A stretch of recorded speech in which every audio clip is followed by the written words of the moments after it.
Okay, so I'm just going to cut up these smaller ones so you can see what they look like on the inside. Even though this one has a specific gravity of something in the neighborhood of 3.05, so closer to jade, you can tell just from the fracture here that it's got coarse grains and it's going to be dunite. So let's cut it up and let's see what it looks like.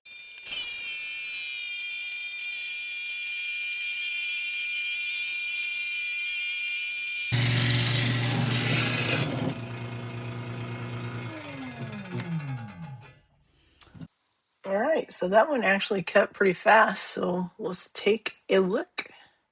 I know it looks somewhat unimpressive, but it looks like it's a gray green rock. But when you put a light on it, it actually looks really pretty. It's got some nice translucence to it. You can see the coarse grains, like I've always said. So even though this is a harder rock, it cuts, I think, a lot easier than jade, and it takes a really nice polish with a wet process. So hopefully I'll show that in my next video, what it looks like to make a cab out of these.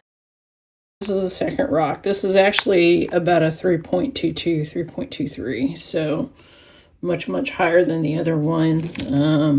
This first slab was somewhere around 3.05, but I still think it's going to look like olivine. So I mean, yeah, like olivine with a very dense matrix for dunite. All right, so here we go.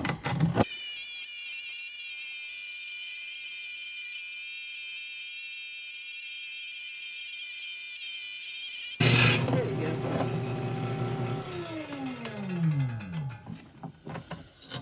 Okay, and a little bit greener actually.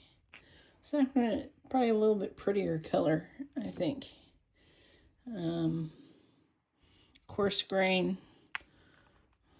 This one actually looks really pretty compared to the other one. So, all right. So that's what slabs of dunite look like. As you can see, they are very similar to jade in color and features. It's just a harder rock, a little bit harder on the Mohs scale, a little bit more brittle, but really pretty. From a cabbing standpoint, these are probably just as easy to cab as agates. You can use a wet process, and so maybe I'll just show that on the next video. So thanks for watching. I'll see you on the next one.